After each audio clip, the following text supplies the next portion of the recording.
বছর ঘুরে আবারও এলো বৈশাখী। পাহারাজ উৎসবের রঙে রঙিন। চৈত্র মাসের শেষ দুটি দিন এবং বৈশাখ মাসের প্রথম দিন অনুষ্ঠান পালন করে চাকমা, মারমা, ত্রিপুরা সহ ১১টি সম্প্রদায়ের মানুষ। পুরাতন বছরকে বিদায় দিয়ে নতুন বছরকে বরণ করতে ভোর থেকেই শুরু হয় আয়োজন। সাঙ্গু নদী। সূর্য ওঠার আগেই নদীর তীরে আসেন শিশু, কিশোর, তরুণ তরুণী সহ বিভিন্ন বয়সী নারী পুরুষ। গঙ্গা দেবীর সম্মানে এই নদীতে ফুল নিবেদন করেন বান্দরবানের চাকমা ও তঞ্চঙ্গা সম্প্রদায়ের মানুষেরা। ফুল ভাসিয়ে পুরাতন বছরকে বিদায় জানিয়ে নতুন বছরে সবার মঙ্গল কামনা করেন তারা। গতবারের চাইতে এবারে কিন্তু উৎসাহ উদ্দীপনা আপনারা দেখতে পাচ্ছেন, প্রচুর লোকের সমাগম হয়েছে এবং আমরা সবাই এই দিনটি সবাই অপেক্ষায় থাকি।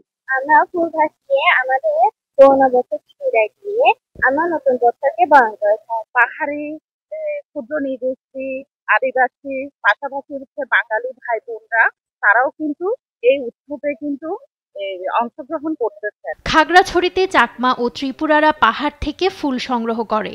সেই ফুল দিয়ে সাজানো হয় ঘর। কলা পাতায় ফুল নিয়ে ভাসিয়ে দেয়া হয় নদী, ঝর্ণা ও ছড়ায়।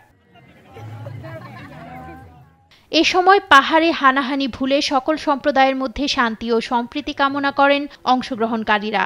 আজকে আমাদের ফুলবিজুতে আসলে সকলের মঙ্গল কামনা করা হয়, গঙ্গা দেবীর পূজা করা হয়, এই জন্যই আসলে ফুল দেয়া। এদিকে রাঙামাটিতে চাকমা, ত্রিপুরা ও মারমারা বন থেকে ফুল আর নিমপাতা সংগ্রহ করে। কাপ্তাই হ্রদের জলে ভাসানো হয় ফুল বিজুর ফুল।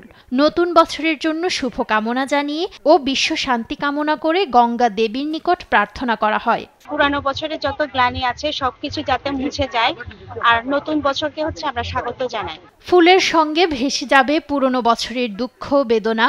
নতুন বছর আসবে নতুন আলো নিয়ে, এই প্রত্যাশা সব পাহাড়িদের। নুসরাত শোভা, নিউজ ডেস্ক, দেশ টিভি।